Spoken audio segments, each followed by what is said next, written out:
la insuficiencia renal hoy en día, o siendo un paciente nefrópata, porque a pesar de que hoy tengo un trasplante, sigo siendo un paciente nefrópata, termina hoy que tengo casi 40 años siendo más de la mitad de mi vida en una situación así. ¿Y a qué me ha llevado? Pues yo te diría que a esto, ¿no, Nico? A superarme por más. Y a lo mejor este ha sido el catalizador de por qué pasé de 3 personas a 600 en este periodo, y a lo mejor también ha sido el catalizador o posiblemente responda a la pregunta, oye, ¿por qué tú, a diferencia de los demás, decidiste optar por otra cosa? No sé, pero definitivamente si algo sé es que esto que me ha pasado a mí definitivamente ha hecho que mi mentalidad sea diferente, sobre todo en actitud ante la vida. Hola, soy Nicolas Demilly, el coach para emprendedores y líderes de alto impacto. Mi misión es acompañar a líderes como tú a inspirar y transformarse para crear un mejor futuro, tanto para ellos mismos como para el mundo. Innovadores sin filtro es el podcast para mentes curiosas. Aquí exploramos historias auténticas, sin guión ni filtros, de quienes están transformando América Latina. Aprendemos cómo enfrentaron sus retos y miedos, superaron sus fracasos y aprovecharon momentos clave en sus vidas para inspirarte en tu propio camino de transformación. Hoy en Innovadores sin filtro nos acompaña Alan Ramírez Flores, que creció en un entorno desafiante donde la educación fue clave para salir adelante y el emprendimiento una necesidad. Desde joven buscó formas de generar ingresos para apoyar a su madre, y esa experiencia lo llevó a revolucionar el sector de la cobranza como fundador de Coperva, poniendo la empatía en el centro del negocio. Pero su historia no se queda ahí. Tras enfrentar 2 trasplantes de riñón, convirtió su experiencia en acción y fundó Renium, una red de clínicas de hemodiálisis. Hoy nos comparte cómo la actitud, la resiliencia y la creatividad pueden transformar cualquier reto en una oportunidad. No se pierdan esta historia de resiliencia, visión y propósito. Hola Alan, bienvenido a Innovadores sin filtro. Hola Nico, muchísimo gusto, un placer estar por acá. No, el placer es mío. Quiero agradecer primero a nuestro amigo en común, Pepe Villatoro, que nos hizo la introducción. Pepe, como unos saben, es el CEO y founder de Fuck Up Nights. Y entonces yo me preguntaba, ¿pero cómo se conocieron? ¿Ya te subiste al escenario de Fuck Up Nights contando tu historia? Fíjate que está pendiente eso. Conocí a Pepe justo por toda la experiencia. Yo he sido parte del público y bueno, en una de esas ponencias me hablé con él y nos cuadramos un cafecito por allí, y fue ahí cuando le pude platicar un poquito acerca de lo que hago, de cómo lo hacemos, y de ahí salió esta invitación para contigo, Nico. Está buenísimo y de verdad gracias Pepe, porque me metí a aprender un poco más de ti, hablando con gente cercana, leí sobre tu historia y me pareció realmente fascinante. Eres un multi o serial emprendedor, has aprendido mucho y lo que me contabas también es que vienes de un contexto socioeconómico poco favorable. Entonces me gustaría empezar por ahí. Si nos puedes contar un poquito de dónde vienes, cómo fue tu infancia, y un poco qué hizo que tú te volviste un emprendedor. Claro que sí. A ver, de entrada yo quiero decirte que yo tuve una infancia feliz, ¿no? A pesar de las carencias que tuve, yo tuve una infancia feliz porque, a ver, mi mamá, que es el centro de mi familia, yo te voy a platicar por qué, es un ejemplo de mujer, de trabajadora. Pero a ver, vengo de una familia con 2 hermanos, donde yo soy el del medio. Un hermano mayor muy brillante que se dedica a la parte de programación, y un hermano menor que se dedica a la parte de economía. Pues nos tocó una infancia en el Estado de México, ¿no? Con una familia, yo te diría a lo mejor clase media baja en un inicio, porque cuando estaba mi papá con nosotros, pues él era un empleado bancario, y en ese sentido, por algunos años tuvimos pues una tranquilidad económica bastante interesante. La situación llega cuando, por situaciones entre mi padre y mi madre, pues ya no se entienden, llega ahí una ruptura, y desafortunadamente por un periodo pues, de mucho tiempo, pues mi papá se aleja completamente de nosotros y eso también implicó que pues ya no se hizo cargo tampoco en la parte económica, ¿sabes? Entonces nos tocó pues desde primera instancia pues tener que hacer esta transición a, híjole, ya no hay para esto, ya no hay para lo otro. Y bueno, mi mamá, teniendo solamente pues la secundaria, de no trabajar toda su vida porque siempre fue ama de casa, siempre se había dedicado a ser ama de casa, pues tuvo que buscar empleo, le ha ido muy bien, pero nosotros viviendo en el Estado de México y su sede en Ciudad de México, pues implicaba mucho trayecto, ¿sabes? O sea, a mi mamá no la veíamos mucho tiempo porque o estaba trabajando o estaba en el trayecto de ida y de regreso. Y esto evidentemente generó en mí la situación de no quedarme con los brazos cruzados, sino ver qué más podía hacer. Siempre desde niño fui inquieto y me han gustado siempre, digamos que poder ayudar a mi casa, a mi familia. Me gusta pues poder comprarme unos tenis bonitos y cosas así. Entonces eso me llevó a tener que crear diferentes dinámicas, obviamente a mi alcance, ¿no? Desde crear las famosas tandas, ¿no? Con mi familia, ¿no? En donde yo iba al centro y compraba, por ejemplo, colchas, ¿no? Que son cobijas, y hacía tandas de colchas con mi familia que me apoyaba y yo me ganaba un dinerito por allí. En algún punto también ayudé a amigos y familiares a vender productos de belleza, de estos de catálogo, y yo generaba una comisión.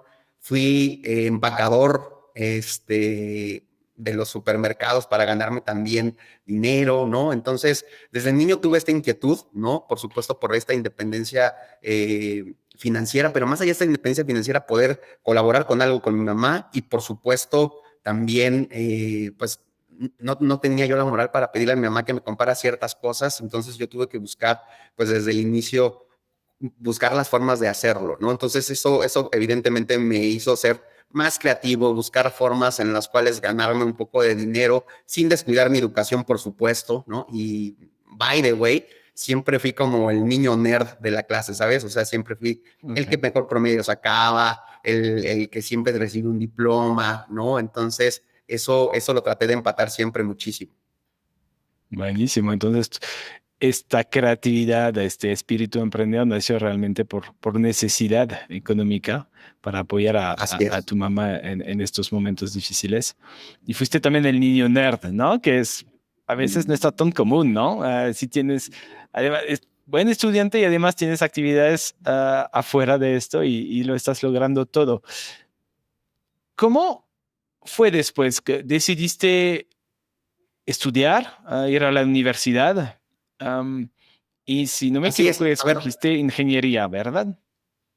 fíjate que algo que mi mamá siempre nos puso bien claro es, yo quiero que estudien, ¿no? O sea, siempre mi mamá dijo, a ver, yo no quiero que cuando ustedes crezcan, ustedes estén en esta misma condición. Y creo que mis hermanos y yo lo entendimos perfectamente, ¿sabes? Es no querer vivir en estas condiciones, decir, no es posible tener que estar pensando en si mi mamá va a tener para la renta el próximo mes o qué vamos a comer, ¿no? Entonces, esto nos hizo tener una mentalidad de esto solamente es con estudio, esto solamente es haciendo cosas diferentes, ¿no? Entonces, justo eso, la escuela siempre me gustó. Tuve una preparatoria muy intensa porque estudié acá en México en una vocacional que es una preparatoria como con especialidad en físico matemático, ¿no?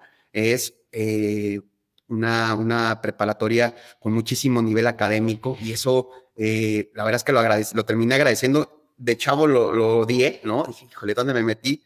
Pero me curtió muchísimo en ciertas cosas y bueno, decidí estudiar esta ingeniería justamente producto de que me gustaron las matemáticas, de que sabía que en el rango de la ingeniería, en donde están los ingenieros, porque somos ingeniosos, porque utilizamos el ingenio para hacer las cosas, por allí iba a estar algo que me hiciera sentido, ¿sabes? Entonces decidí estudiar ingeniería industrial, siempre en el Politécnico, tanto mi preparatoria como mi universidad la estudié en el Politécnico, que es una universidad pública en México, pero que tiene alto nivel de competitividad, sobre todo en términos de físico-matemáticos. Entonces, pues me fui en esa parte y me dediqué mucho, o sea, en mi perfil profesional, a la parte de procesos, a la parte de certificaciones con ISO, ¿no? O sea, ahí estoy conforme fui conociendo a hoy grandes amigos, por ejemplo, a mi socio, y me fui como, fue parte de mi camino, por ejemplo, el sector de la cobranza y después para el tema de Remy. Ujú. Sí, sin querer juzgar ni nada, lo que me llama la atención es este espíritu emprendedor que nació desde la necesidad. Y hasta tu mamá también nos comentabas que nunca había trabajado y por necesidad se tuvo que empezar a trabajar y le fue bien. Sin embargo, no es el caso de todo el mundo. Hay gente que viene de un contexto socioeconómico similar y no hace todo esto, no se vuelve emprendedor. Mucha gente sí se tiene que, sabe arreglársela, como decimos en México, ¿no? Claro. Pero no llega quizás a este nivel de éxito ni tiene la misma disciplina, no lo sé. ¿Por qué tú eres diferente? Pues mira, no sé si sea diferente, sino creo que aprendí en carne propia lo que no quería, ¿sabes? O sea, el ser humano, por naturaleza, no aprende más que con el aprendizaje real, ¿sabes? O sea, muy pocas veces somos capaces de aprender bajo el consejo, ¿no? Entonces yo aprendí lo que es ser pobre, o sea, yo aprendí lo que es realmente decir, híjole, a lo mejor mi mamá no va a tener para la comida de mañana. Y literal, pasó muchas veces, ¿no? Entonces, cuando tú tienes este contexto, o en mi caso fue, esto no lo quiero, ¿sabes? Y las alternativas para mí eran muy claras y mi mamá ya me lo había dicho y eran, a ver, ¿qué te puede sacar de este contexto? El estudio, tener una profesión o algo que te pueda dar las herramientas para que en el futuro puedas tener las condiciones y mejorar tu entorno, ¿sabes? Entonces, la teníamos muy clara. Y digo, el tema del emprendimiento fue a raíz justo de alguna situación, digamos que fortuita, que nació a raíz de un tema, de una enfermedad personal, ¿no? Ujú, claro, y vamos a llegar a esto. Para mí es uno de los aspectos muy importantes de tu historia. Entonces, acabas la carrera de ingeniería y de ahí empiezas Grupo Coperva o qué pasó algo antes? Sí, fíjate que terminé la carrera y hice mis pininos como un trabajador, como un empleado. Yo durante la universidad, desde los 18 años, empecé a trabajar y trabajé como agente de call center, ¿no? Entonces, yo me pagaba mi universidad trabajando en una institución bancaria en un call center. Entonces, combinaba medio tiempo del trabajo con la ingeniería y, a ver, entré en un sector que me llamó desde el inicio mucho la atención, que es la cobranza, ¿sabes? Un sector en donde si tú le echas ganas y le pones ingenio y práctica al negociar, al final del mes, además de tu sueldo, te llevas buenos bonos, ¿no? Entonces dije, híjole, de aquí soy, ¿sabes? Yo trabajaba medio tiempo y en algún punto me di cuenta que mis bonificaciones eran bastante atractivas y, a ver, durante casi toda mi etapa universitaria estuve en este empleo. Cuando salgo de la universidad, pues lo primero que busco es emplearme en temas de ISO, porque ya había como perfilado mucho mi perfil para esto. Y encuentro un lugar en donde, a ver, se acomodó perfecto. Era una empresa como la que hoy es Coperva, que buscaba a una persona que quería certificarse con estas normas de calidad. Y yo cuadraba perfecto porque yo también sabía de cobranza, ¿sabes? Entonces llegué como anillo al dedo a esta institución. Y bueno, ahí estuve un rato como auditor de procesos en esta empresa, justo teniendo los dos roles, ¿no? Por una parte, toda mi experiencia en cobranza como ejecutivo y hay diferentes roles que tuve, y también por la parte de ingeniería y aplicar un poco lo que yo sabía en términos de estas normas y todo esto. Claro. Entraste como empleado a Coperva. No lo sabía esto. No, entré a otra institución, digamos que Ok. a otra empresa, digamos que del mismo sector de que Coperva, y allí mi rol ya era, pues digamos, de auditor, y las circunstancias me hicieron por una situación que yo me independizara, ¿no? Y ahí fue realmente cuando inicié Coperva, después de estar, me parece que 3 años en esta institución, se da la oportunidad de poder emprender pues mi propia empresa con un cliente que me tenía toda la confianza del mundo y que me dijo, oye, si tú te vas, porque yo ya pretendía estar en otro negocio, si tú te vas, yo quiero que irme contigo. Yo le dije, oye, es que no tengo ni la mínima infraestructura. Y él creyó en mí y me dijo, está bien, ¿qué tienes? ¿No? Le dije, pues puedo montar algo en mi departamento. En este caso, Joana, mi esposa y yo, pues lo hicimos en nuestro departamento y de ahí salió la magia, ¿sabes? De ahí con nosotros dos, mi hermano menor fue mi primer colaborador de medio tiempo y después tuve la oportunidad cuando el proyecto creció un poquito de contratar a una persona y a ver, Coperva lo iniciamos 4 personas, ¿no? Y hoy somos más de 600. Wow. ¿Hace cuánto tiempo esto? 12 años, 12 años, sí. O sea, creciste de dos personas, tú y tu esposa, bueno, dos y medio más tu hermano mayor, a Así es, 600 personas en 12 años. así es, así es, así Ok. es. Sí.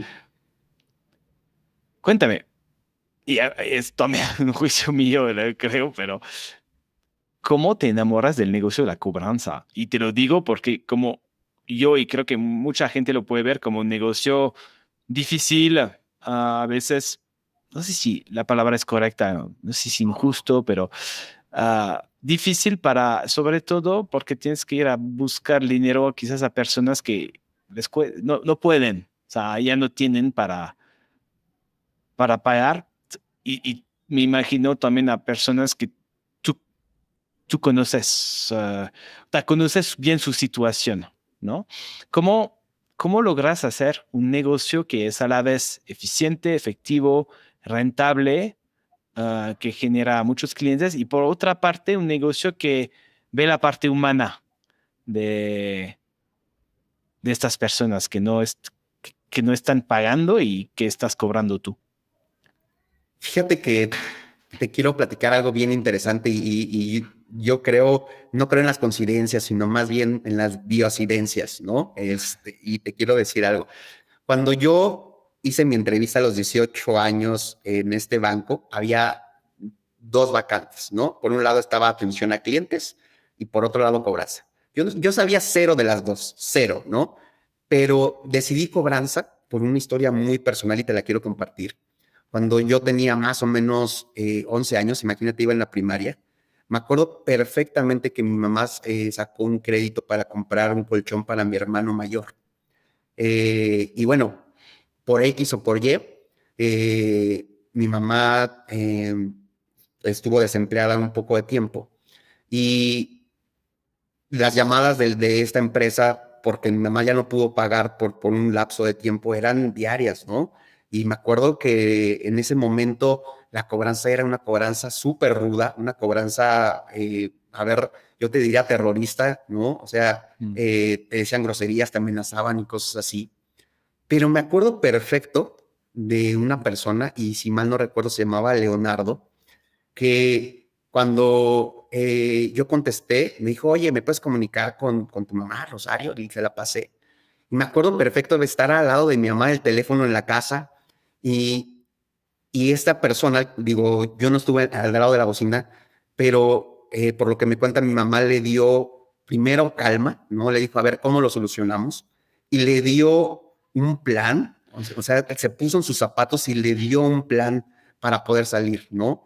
Entonces recuerdo, y esa imagen no se me olvida nunca, la cara de mi mamá de alivio de decir, ya no me marcaron para amenazarme, sino me marcaron para darme una solución, Nico. Entonces, yo creo que inconscientemente cuando en esta entrevista me dijeron cobranza o atención a clientes, dije cobranza, ¿no?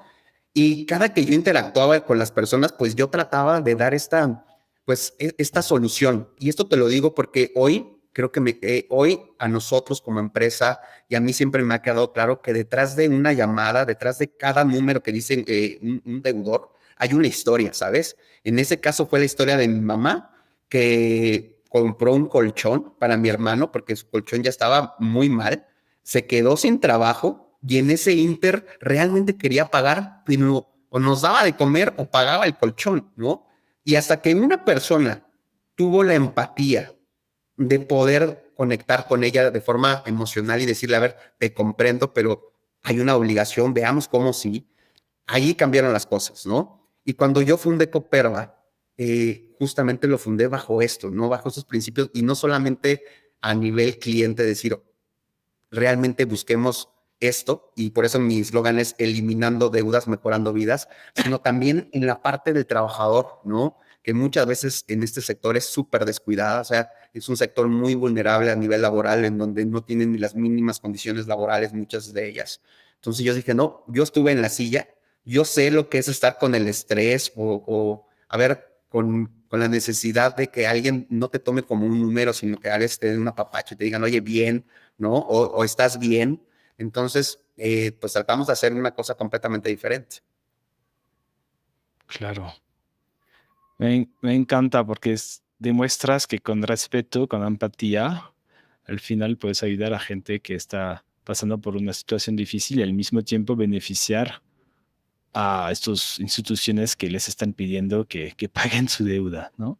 Entonces creo que es realmente, parece tan obvio, pero es innovador en este sector de la cobranza, si no me equivoco. Sí, mira, afortunadamente es una práctica que cada vez más empresas están adoptando porque está más que comprobado que una persona por las malas es muy difícil que pague, ¿sabes? Entonces, hoy cuidar la reputación de nuestros clientes es de vital importancia. Entonces, hoy lo están entendiendo todos, ¿no? El hecho de que cobrar no debería ser una mala experiencia, sino si lo haces bien, inclusive puede ser un factor para que un cliente siga siendo un promotor de tu servicio, ¿sabes? Imagínate qué maravilla que después de que a lo mejor pasó una situación, lo logres decir, oye, los de tal empresa o los de tal banco me marcó alguien y me dijo, me comprendió, te casas con la marca, Nico, te casas con la marca y dices, híjole, ellos sí tienen calidad humana, ¿no? Ujú. En esta creación de Coperva y es- esta crecimiento, ¿no? Pasaste personalmente por momentos muy difíciles. Quizás que aquí en este podcast la gente que nos escucha no sabe es que fuiste trasplantado 2 veces y Así pasaste por es. 3 años de hemodiálisis.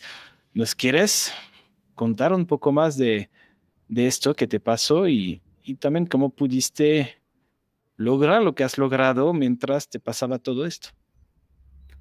Pues mira, la verdad es que me siento bendecido y a ver, te cuento.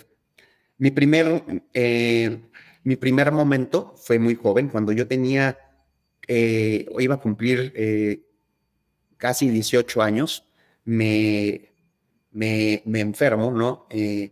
Ya empezaba a tener síntomas, Nico, pero mi mamá no teníamos, o sea, no teníamos las condiciones como para ir con un doctor y un buen doctor más bien, y que me dijeron, no, ya están unos estudios y vamos a ver qué tienes. Entonces, pues yo entré en una etapa de insuficiencia renal, digamos que muy aguda, en donde yo ya me sentía muy mal, ya más bien por las malas, o sea, ya con una situación ya de un deterioro de salud bastante fuerte, pues termino haciéndome estudios, ¿no? Y me dicen, ¿sabes qué? Es que tienes insuficiencia renal. Para esto yo te quiero contar que ni siquiera estaba familiarizado con eso, o sea, yo no sabía ni qué era, ni en qué consistía, ni qué era una diálisis, ni nada, ¿no? Pues nos toca recorrer el camino de un paciente trasplantado, ¿no? Que es una terapia sustitutiva, es decir, cuando tú ya no tienes la capacidad de depurar toxinas por tus propios riñones, tienes que entrar en un periodo de diálisis peritoneal o hemodiálisis, ¿no? Yo ahorita te contaré un poquito cuál es cuál. Y en ese sentido, pues aprovecho el seguro que te da la universidad, ¿no? Y eso de verdad es que es una gran bendición. Yo estaba ya en la universidad y me enfermo, en el IMSS me tratan y entro en terapia de diálisis peritoneal, es decir, con una máquina que te dan, te conectas en las noches, y tú, digamos que se va, un agua que es especial, un agua salina, va absorbiendo las toxinas y toda la noche está corriendo la diálisis y en la mañana te desconectas. Pero hay un montón de restricciones de agua, hay un montón de restricciones de comida, entonces, pues tú vives tu día a día conectándote en la noche y pues tratando de hacer en medida de lo posible tu día a día, ¿no?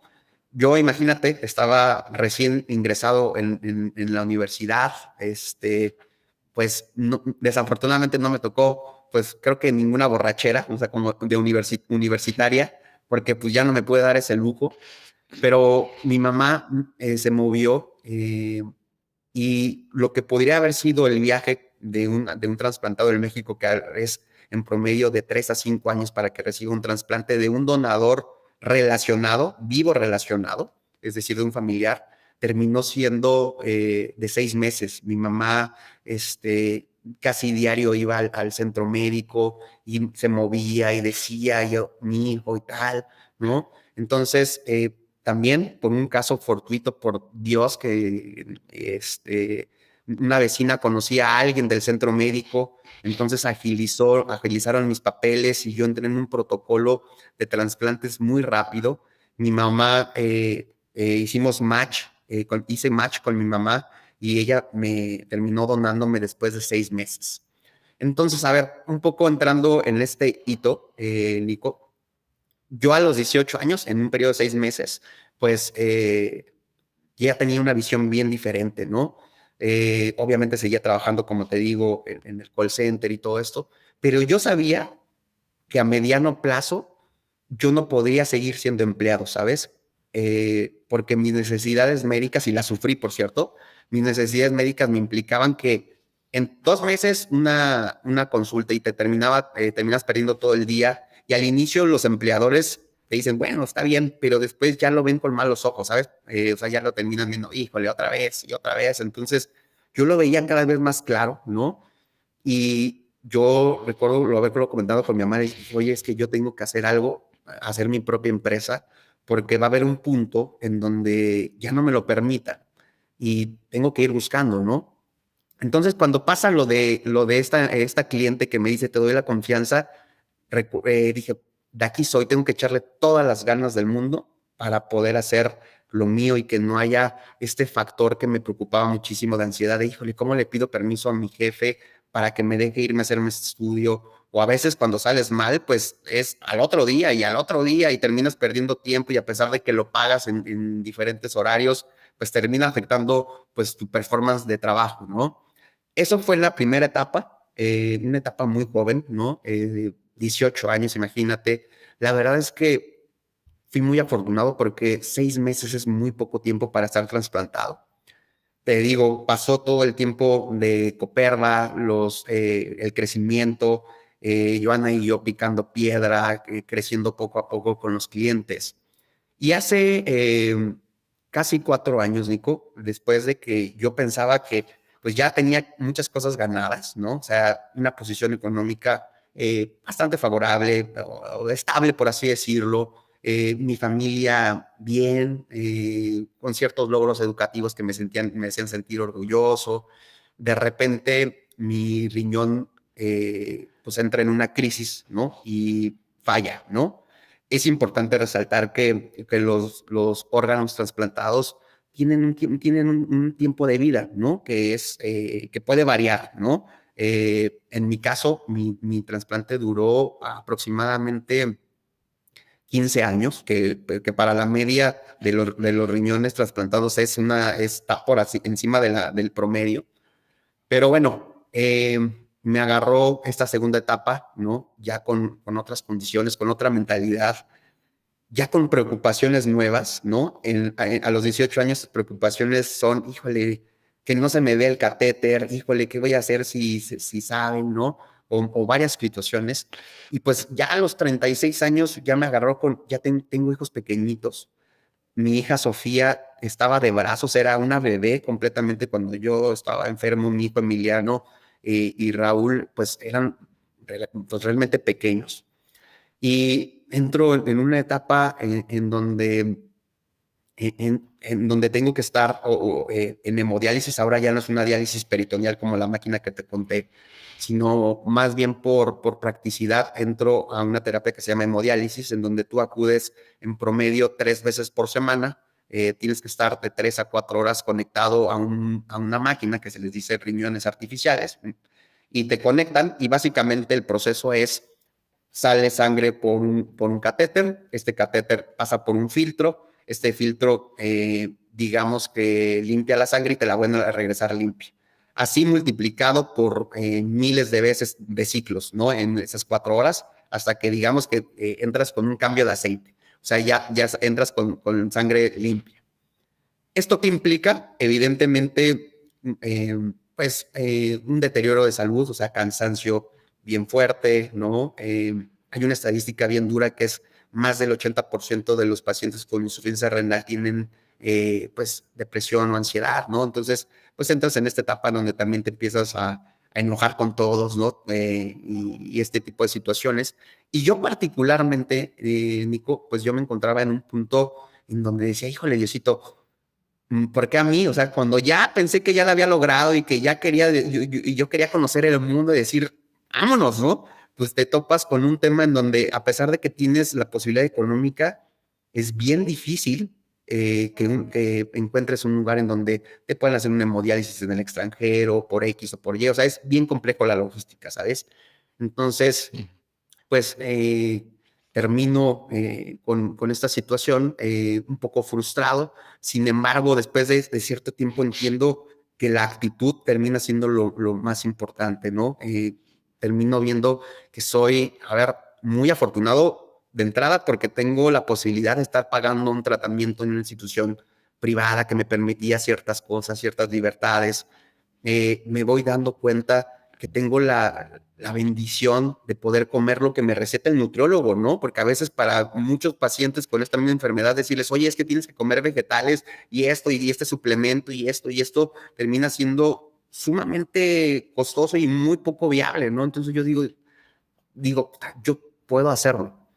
Sin embargo, en esta transición, eh, me doy cuenta que muchos hospitales y muchos centros de hemodiálisis pues valoran mucho la parte clínica, ¿no? Y estoy en hospitales de mucho renombre y la parte clínica muy bien. Sin embargo, siempre te tratan igual que en el call center como un número, ¿no? Y eres el paciente, sí, Alan Ramírez, que dice tu plaquita, pero eres el de la máquina 14, ¿no? Y al otro día, a pesar de que es la misma enfermera, no se aprende tu nombre ni, ¿cómo se llama usted? Y no hay este clic emocional. Conozco hoy mi nefrólogo y también mi socio, José Horacio Cano, que es un crack de la nefrología, y terminamos armando una clínica eh, que no solamente busca la parte clínica, ¿no? O sea, que el paciente esté clínicamente bien, sino que busca abrazar tanto a la familia como al paciente en todos los ámbitos, sobre todo emocionales. Entonces, así es como armamos Renium. Pero a ver, un poco aterrizando la pregunta, es la insuficiencia renal hoy en día, o siendo un paciente nefrópata, porque a pesar de que hoy tengo un trasplante, sigo siendo un paciente nefrópata, termina hoy que tengo casi 40 años siendo más de la mitad de mi vida en una situación así. ¿Y a qué me ha llevado? Pues yo te diría que a esto, ¿no, Nico? A superarme por más. Y a lo mejor este ha sido el catalizador de por qué pasé de 3 personas a 600 en este periodo. Y a lo mejor también ha sido el catalizador o posiblemente responda a la pregunta, oye, ¿por qué tú, a diferencia de los demás, eh, decidiste optar por otra cosa? No sé, creo que hay como muchas posibles respuestas, pero definitivamente si algo sé es que esto que me ha pasado a mí definitivamente ha hecho que mi mentalidad sea diferente, sobre todo en actitud ante la vida. Y yo te diría que lo más importante es que si una persona con una condición así se plantea, por supuesto que se plantea lo que él quiera, por supuesto que se puede realizar. Entonces, cuando alguien acá me viene a decir, oye, es que estoy enfermo, tal, y mira, y yo digo, claro que es mentira, sí se puede. O cuando alguien me dice, es que yo vengo de una familia muy humilde y tal, y por eso no estudié, y digo, no, es mentira, claro que se puede, ¿no? Entonces, un poco lo que he traído de eso es, bajo cualquier circunstancia, con la actitud correcta, por supuesto que puedes conseguir aún tus sueños. Wow. Me decías que recibiste una segunda trasplantación y que es algo muy, muy poco probable en México. ¿Cómo lo lograste? Sí, ahí te va un dato. Que yo soy, tú sabes, un poco, bueno, soy ingeniero y soy muy matemático. Y a ver, cuando tú recibes un primer trasplante étnico y lo tienes por tanto tiempo, digamos que tu sistema inmunológico se pone a la defensiva, ¿sabes? Tus anticuerpos se ponen a la defensiva. Y cuando quieres buscar un segundo trasplante, pues es bien complejo porque los anticuerpos están, digamos que, encontronando, digamos que en choque con todos los posibles donadores. Y tengo la fortuna de decirte que varias personas de mi familia, amigos, me dijeron, oye, yo te dono, ¿no? Y en este inter, más de 5 personas, pues cuando hacíamos pruebas de compatibilidad, pues salían positivas. Y positiva significa que es malo, ¿sabes? O sea, positiva significa que no puedes recibir ese órgano. Entonces yo lo que buscaba es una prueba negativa para que dijeran es macho, ¿no? Y pues imagínate, ¿no? O sea, en estos 3 años, ya con Renium, ya de verdad que con otra mentalidad, pero al fin y al cabo con altibajos de esta esperanza de decir, ay, me voy a hacer pruebas de compatibilidad y no, positivas. Y otra vez, ¿no? Y después de 5, pues terminas pues ya entrando en un periodo inclusive, yo te diría, como de, ya sabes, como de un poco de asumir que así te tocó en la vida y que más bien hay que hacer lo que se pueda con lo que tienes. Y es allí y te lo digo, cuando pasa algo en mi vida que yo creo que es un milagro desde el punto de vista matemático y desde el punto de vista del que lo veas.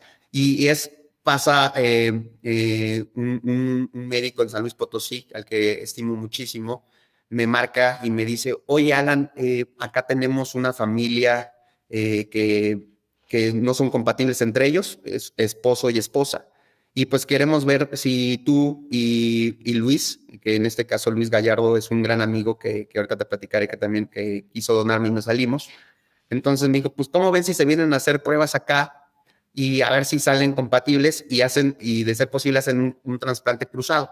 Un trasplante cruzado, Nico, es un trasplante en donde, digamos, mi donador le dona a la otra pareja y su donador me dona a mí. Para que te des una idea, y después de yo haber entendido las posibilidades y de haber documentado por el nivel de antígenos que yo tenía, porque para eso hay un estudio muy específico, y yo tenía 96% de no posibilidades, o sea, solamente el 4% digamos que de personas podrían donarme, ¿sabes? O sea, en este examen que se llama examen de PRA. Entonces, con esas estadísticas y aparte le sumabas un trasplante cruzado, yo me acuerdo que cuando me marcó el doctor le dije a Joana, oye, esposa, ¿cómo ves? Me está marcando, yo digo que no vayamos, imagínate, o sea, todavía que ese 4% le aumenta la doble posibilidad, ¿no? De que seamos compatibles ambos, es un punto 00 algo, ¿no? Y Joana me dijo, mira, sí te entiendo, pero vamos, no hay que quedarle mal al doctor porque está pensando en nosotros. Y dije, tienes razón. Y a ver, así fuimos, ¿no? Eh, Pesadísimo viajar en avión cuando estás con hemodiálisis porque pues, estás restringido en líquidos y cosas así, Nico. Y bueno, terminamos haciendo unos estudios en la Universidad Autónoma de San Luis, unos estudios muy pro de compatibilidad y días después nos llegan los estudios y Dios mío, ¿no? Ahí somos compatibles. Yo te juro que en ese momento no me lo creía y, o sea, hoy te lo digo con O sea, wow, las posibilidades que yo tenía de recibir un segundo trasplante con el nivel de, pues, de anticuerpos que yo tenía, más todas las posibilidades de que mi pareja fuera compatible con ella y él conmigo, eran bien pocas. Salimos compatibles y me recuerdo perfecto que le dije yo, oye, acaba de suceder un milagro que ni yo me la puedo creer. Para hacerte, digamos que la historia un poco corta, mi gran amigo Luis Valpuesta le dona a la esposa de Mauro, Mauro me dona a mí, y hoy tengo ya 2 años y medio con un trasplante, obviamente 100% bendecido, 100% agradecido con Dios, con nuevos compromisos y sobre todo, según mi punto de vista, con una obligación moral para la vida, para con mis hijos, para con la sociedad, de hacer un diferenciador en algo, ¿sabes? Porque me siento justo con esta responsabilidad, ¿no? De hacer en qué puedo sumar y para hacer la diferencia en el día a día de las personas, ¿no? Ujú. Ujú. Siempre hay estos momentos de inflexión, como no todos tenemos puntos de inflexión en la vida que te hacen emprender, tomar riesgos, sentirte con esta responsabilidad de devolver lo que la vida te ha dado. Y tú la tienes, pero la tienes desde chiquito al final. O sea, vieron varios momentos de necesidad económica, tengo que emprender. Veo cómo tratan a mi mamá cuando le cobran la deuda. Que parece que hay algo que se puede hacer ahí mejor. Te toca tener diálisis y creas Reunium para tener un acercamiento más holístico con los pacientes. Sí, sí entiendo, entiendo bien. Y ahora que te pasó este segundo trasplante es la casi otra vida, ¿no? A ver qué me toca ahora, ¿no? Que ahí quiero tener aún más impacto. Suena cuando te escuchaba decir que si alguien se viene a quejar, ¿no? Ve de dónde vengo, de una condición de humilde o tengo una condición de salud y tú dices, no, no, no, ya sé que se puede, sí, échale ganas o lo que sea.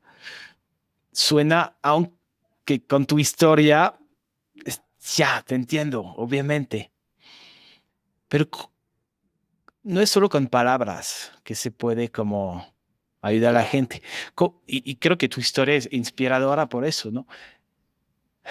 ¿Cómo qué hiciste tú para poder superar estos momentos tan difíciles de tener estos 3 años de hemodiálisis? Todos los días, tres, cuatro veces a la semana, 3, 4 horas conectado con todas las restricciones, las exigencias de tener este tipo de proceso, con un negocio que está creciendo, con una familia, con niños chiquitos. O sea, parece que se te suman muchas cosas, ¿no? Y lo superas. ¿Qué hiciste para poder superar esto? Mira, yo creo que yo me siento doblemente afortunado, Nico, porque tengo la gran bendición de contar con una esposa que me ha apoyado desde el día uno, ¿no? O sea, y te lo digo porque escuchamos y yo mismo fui testigo de compañeros de silla, ¿no? De sillón, le llamamos en hemodiálisis, pues que a veces platicas tu historia, en donde pues tu esposa te abandona o se va porque pues es una carga bien difícil. Y yo por el contrario tuve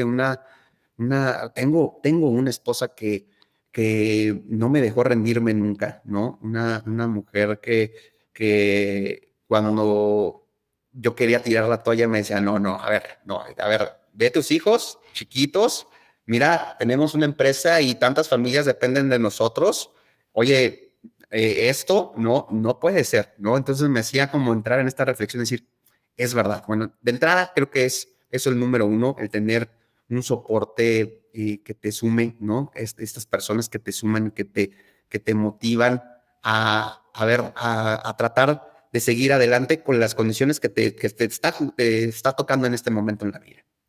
Pero yo creo que también algo muy importante es el tema de la actitud, ¿no? Yo desde el momento en que empecé a preguntarme, empecé a cambiar la pregunta de por qué a mí, sino para qué a mí. Cuando empecé mejor a ocuparme en el día a día y aprovechar el tiempo, no sabía si era mucho o poco, Nico, pero traté de sacarle provecho a muchas cosas. Mi vida cambió, mi perspectiva cambió, incluso en algún punto traté de disfrutar, y digo, no sé si sea el término correcto, pero traté de disfrutar que era bendecido porque tenía la bendición de poder estar conectado cuando había ahí en México y en el mundo muchas personas que no tienen oportunidad de una hemodiálisis, ¿no? Entonces, a ver, ocupar mi mente.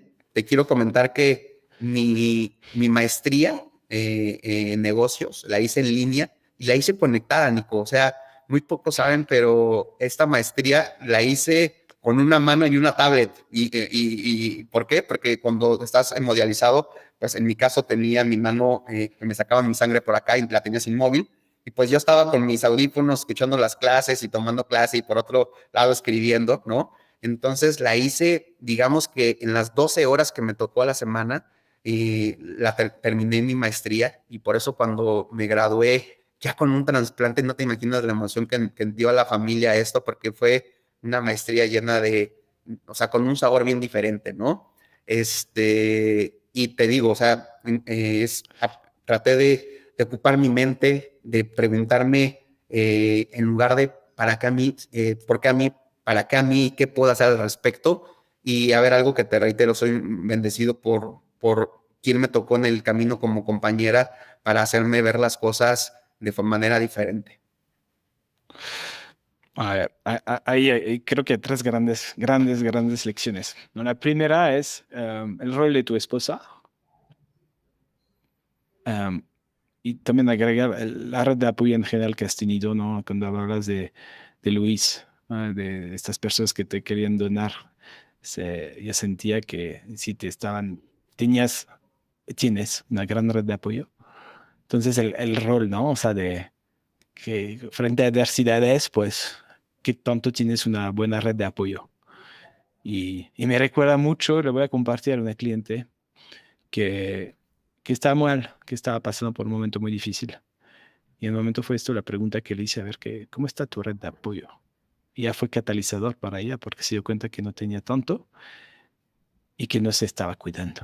O sea, no estaba. Entonces, hasta se salió del proceso que tenía conmigo para enfocarse en ella misma. Y lo cuenta así fue clave darme cuenta que necesitaba priorizarme a mí y además tener esta red de apoyo. Entonces, como una gran lección. La segunda es este Claro. cambio de mentalidad, como lo estabas viendo tú, ¿no? Pasar del por qué a mí, que, que puede sonar un poco fuerte para unas personas, pero es una mentalidad que decimos de un poco de víctima, de por qué a mí, por qué me Así es. pasa a mí, a pasar de una mentalidad de creador, una mentalidad creativa, de para qué a mí. Y esto te proyecta en el futuro, te proyecta en ver soluciones, posibilidades. Y, y es súper fuerte. Creo que es un gran mensaje. Y el otro es esta perspectiva de estar agradecido, sentirte bendecido. A ver, ahora tengo suerte, que me siento bendecido y voy a aprovechar. Y lo de la maestría me parece un dato muy interesante y muy inspirador también voy a aprovechar. Estoy conectado 3, 4 días, pues voy a aprender, me voy a poner una maestría en línea y lo voy a lograr. Entonces creo que es- son tres grandes lecciones de la resiliencia, que aplica a todos. Cual que sea la situación en la que estamos, estas son tres grandes maneras de poder como enfrentar estas adversidades.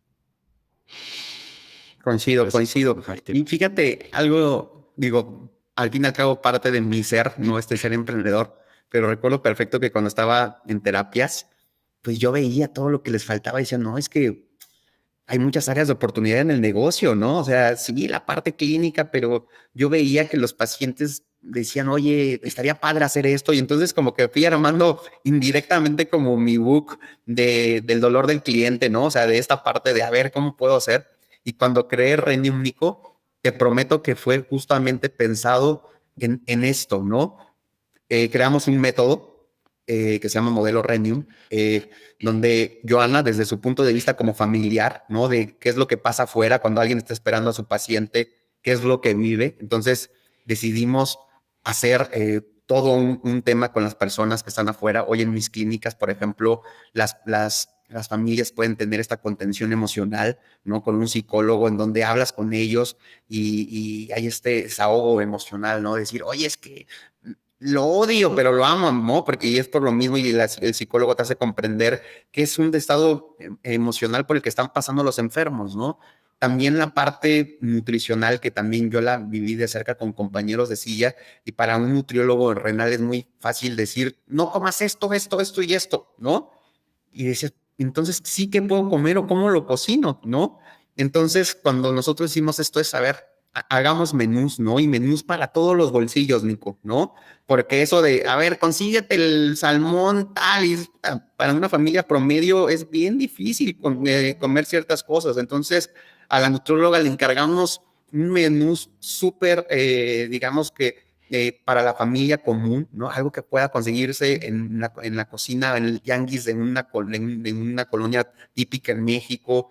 La parte de nuestro modelo es clínicas pequeñas. Yo estuve en clínicas bien grandotas que parecían granjas de pacientes conectados. Nuestras clínicas son de 10 personas por turno. O sea, el doctor se conoce toda la historia del paciente, cómo le gusta que le digan de cariño, cuándo es su cumpleaños, cómo se llama su hijo, sus hijos, su esposa. Entonces, desde esa dinámica familiar, tu mente cambia, ¿sabes? O sea, entonces, eso la verdad es que eso es lo que yo planeo tener como legado. Si bien amo a Coperva y lo he creado desde el inicio, y también sé que estoy haciendo un bien a la sociedad, Renium es algo que emocionalmente tiene gran parte de mi corazón, porque creo que puedo eh, dejar, dejar huella en las personas que pasan por un momento difícil, ¿no? Y que es tangible de forma más rápida. Ujú. Cuando te hablaba de pasar del por qué al para qué, te dije es pasar la mentalidad de víctima a una mentalidad creativa, creadora. Me hizo pensar en los comentarios que recibí sobre ti, de eres una mente muy creativa, una persona muy creativa, inquieta también. Am, para ti, ¿qué es esto? Ser, o sea, más bien, ¿cómo, cómo eres creativo? ¿Qué te hace ser creativo? ¿Qué? Porque me lo han dicho. Entonces me gustaría escuchar tu propia perspectiva cuando alguien te dice, Alan, eres muy creativo. ¿Tú cómo lo ves?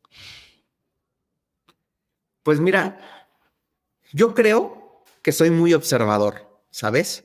Que soy muy observador y con base en esa parte de estar observando, siempre trato, y también a lo mejor mi espíritu de ingeniería, de mejora continua, siempre trato de crear cosas, ¿no? Y a ver cómo podemos hacer diferente esto, cómo podemos hacer diferente esto.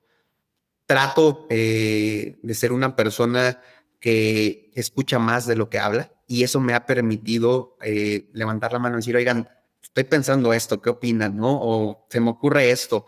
Y terminan a veces siendo buenas ideas, a veces son, no todas vuelan, pero terminan siendo buenas ideas porque ya me di el tiempo de ver cómo es que se ocasiona o qué pasó, qué están viendo las personas antes de emitir un juicio, por ejemplo. Entonces creo que esta creatividad que te mencionan es más bien, yo diría que producto de estar observando y de, por supuesto, estar siempre, y eso es algo que le digo mucho a mis hijos, Nico, siempre empapado de lo que está pasando, ¿sabes? O sea, estar actualizado. Entonces, últimamente acá, o sea, cuando veo una necesidad y digo, esto ya lo podemos hacer con inteligencia artificial y de forma muy rápida y hagamos esto, ¿no? O este problema que estoy detectando, señores, hay de esto, ¿no? Entonces, creo que viene, te reitero, de ser muy observador, de estar bien informado y que cuando venga esta idea creativa siempre tenga evidentemente una solución que proponga una eficiencia y es, te digo, va muy pegado a lo mejor con mi perfil. Claro, totalmente. Yo creo que va muy pegado. esta parte de creatividad también a veces dicen, sí, pero es muy inquieto.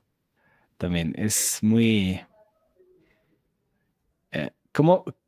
Y el comentario fue, ¿cómo podría ser un poquito más aterrizado? Cuando tiene una idea, podría ser un poquito más aterrizado. Es un poco un consejo que te dan por ahí, ¿no? Cuando escuchas esto, ¿cómo lo ves? Muy cierto, muy cierto. Fíjate que, a ver, una de las grandes contras de los creativos es, número uno, que yo creo que es que tenemos la mente siempre ocupada, ¿sabes? Eh, Siempre viendo y haciendo y viendo cosas de, ah, mira esto y esto.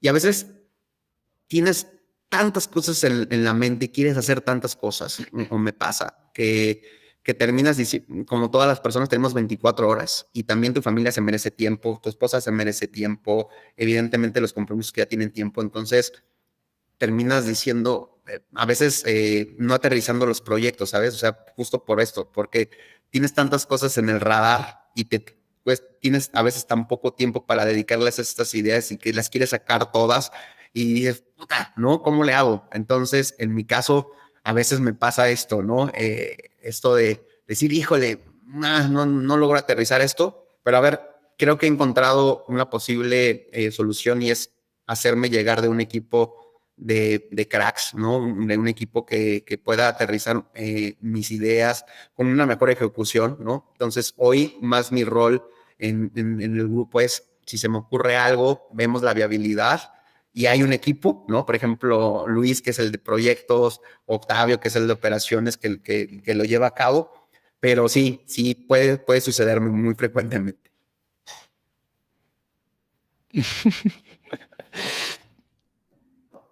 ¿Cómo? Cuéntanos qué fue Boleros VIP. Ah, fíjate que, a ver, Luis Riva es mi socio y es un amigo que conozco desde antes que conociera a mi esposa, ¿no? Él es ingeniero como yo y nos conocimos en un tema justo de ISO, ¿sabes? ¿Sabes? Cuando estábamos certificándonos como en esta parte de ISOs. Y ahí hicimos un par de empresas que fracasaron y que aprendimos muchísimo. Pero en ya sabes, en estas charlas de ideas, me acuerdo perfecto y que les dije, oigan, ¿y si hacemos boleros VIP, ¿no? Y les explicaba la idea era un Uber, o sea, antes de que incluso existiera Uber, era justamente esta idea de boleros que acudieran por cita a ciertos corporativos y que tuvieran un modelo premium desde la vestimenta y que en lugar de que te dieran un periódico, te dieran una tablet para que estuvieras actualizándote y cosas así.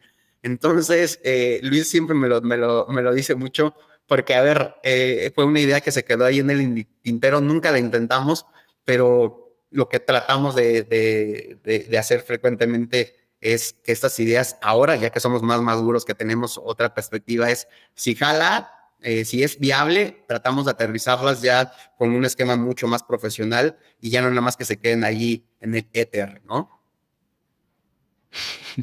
Me encanta. Y para los que no saben, un bolero es alguien que te viene a limpiar limpia los zapatos. Así que te los Así limpia, es, ¿no? Y tú los querías así llevar a es, así es. corporativos, así con un modelo un poco diferente, ¿no? Otro consejo que te quieren dar es de disfrutar más el aquí y el ahora. ¿Cómo lo ves? Claro, claro. Pues bueno, a ver, un poco para que puedas comprender un poco el momento en donde estoy, tengo muy claro que este segundo trasplante también puede tener un periodo, ¿no? Y que hay una media, ¿no?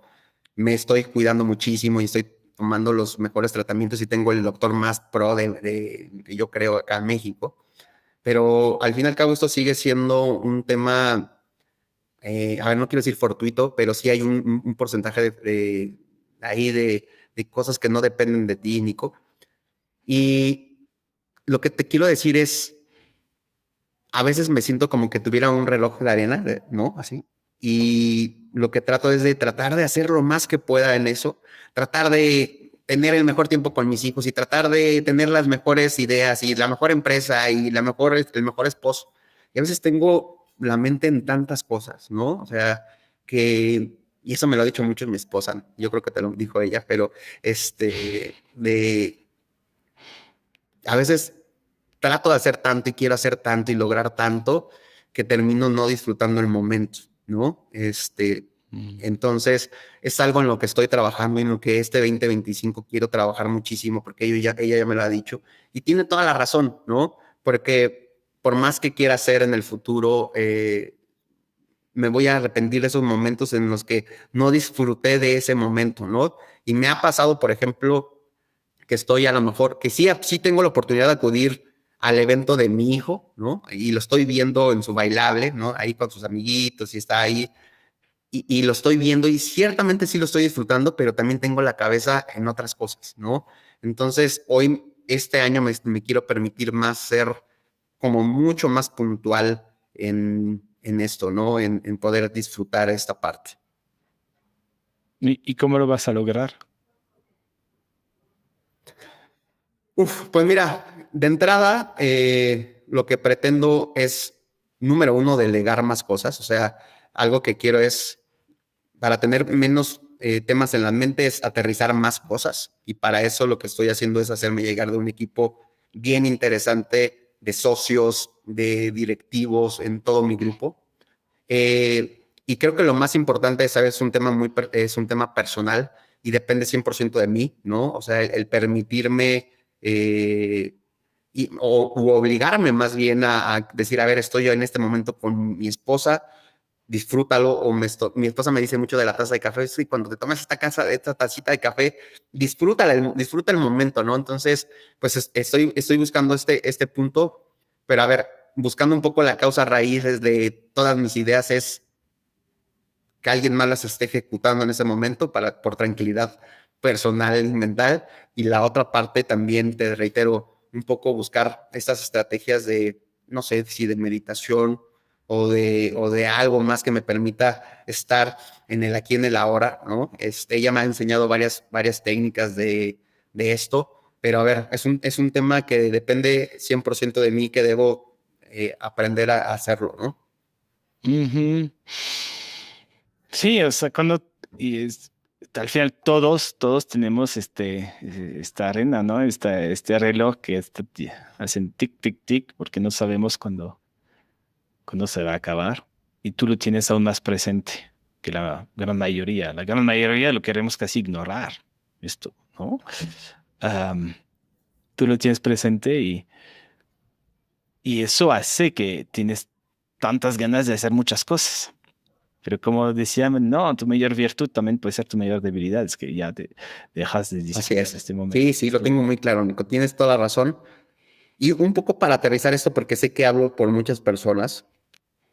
Cuando yo estaba en hemodiálisis, recuerdo, a ver, N cantidad de personas me decían justamente esto, ¿no? Y nos dicen, a las personas que están enfermas se les dice mucho esto, es que no pienses en la muerte, porque también me puedo yo morir al día siguiente, ¿no? Me salgo de aquí, es la clásica acá en México, puedo salir de aquí y me atropellan, ¿no? Pero a ver, ciertamente, a ver, tiene un toque de verdad, pero la realidad es que cuando te pasas por un momento de salud crítico, estas posibilidades son mucho mayores que a una persona normal. O sea, Claro. ciertamente puede salir una persona y la pueden atropellar, pero las posibilidades con respecto a que una persona está pasando por un momento de salud difícil son mayores, ¿no? Entonces, Ujú. yo por eso entiendo hoy mucho a las personas que están pasando por un momento difícil de salud y los comprendo perfectamente sobre esta incertidumbre, ¿no? Y un poco, a ver, pensando en ello, el consejo que puedo darles es ese, ¿no? O sea, aprovechar el día al máximo, tratar de sacarle el máximo provecho, pero ahora con un Alan diferente yo les diría, pero que eso que hicieron, traten de guardarse en el corazón y decir, disfrutarlo al máximo, ¿sabes? No solamente es tratar de hacer lo más que se pueda, sino de que esas cosas que se puedan disfrutar lo mejor que se pueda. Me encanta que estábamos casi acabando con este consejo. ¿Qué pregunta no te hice que te hubiera encantado que te hiciera? Ah. Híjole, pues yo creo que me hiciste muchas muy interesantes, Nico, pero yo creo que a lo mejor sería en una palabra, ¿cuál dirías que ha sido tu diferenciador con respecto a las demás personas? Y creo que la respuesta es actitud. Actitud ante los retos. Y ahí es eso, ¿no? O sea, he escuchado y visto muchas cosas y creo que siempre, aunque tenga la peor de las circunstancias, si tienes una actitud diferente, puede hacer que el juego, la jugada del ajedrez cambie completamente con esta variable de actitud. Claro, me haces pensar en lo que dijo Viktor Frankl, que es alguien que pasó por los campos de concentración durante la Segunda Guerra Mundial, que decía algo así, ¿no? Al final a veces no puedes cambiar tus circunstancias, lo único que puedes cambiar es cómo ves, ah, cómo actúas, cómo te comportas frente a estas circunstancias y es la actitud, ¿no? No tengo así, estoy buscando a ver si encuentro esto, esto de lo que dijo, pero creo que es esto, es el de todo puede estar tomado de un hombre, de una persona, menos una cosa, que es la última de las libertades humanas, y escoger la actitud frente a cualquier tipo de circunstancia, de poder escoger nuestro propio camino. Wow. 100% de acuerdo. 100% de acuerdo. Pues muchísimas gracias, Alan, por esta gran actitud en el podcast, por compartir tanto, por tanta autenticidad. De verdad, creo que yo me llevo mucho de ti, esta autenticidad, esta gran actitud frente a las adversidades. Te lo agradezco un montón. Gracias, Nico, a ti por este foro. Y a ver, me encantaría que cuando menos una sola persona, y créeme que con eso me doy por bien servido, a lo mejor que pueda escuchar tu podcast y que esté pasando por un momento difícil, a lo mejor de salud u otro, ¿no? Y que le haga clic, créeme que eso es para mí, sería un gran satisfactor. Te haré seguir los mensajes que recibo sobre esto. Muchísimas gracias. A ti, un abrazo fuerte. Igualmente, fuerte abrazo. Gracias por acompañarnos en Innovadores sin Filtro. Si te ha inspirado, comparte este podcast con amigos, colegas y familiares. Sus comentarios y sugerencias son bienvenidos en innovadoresinfiltro.com. Hasta la próxima.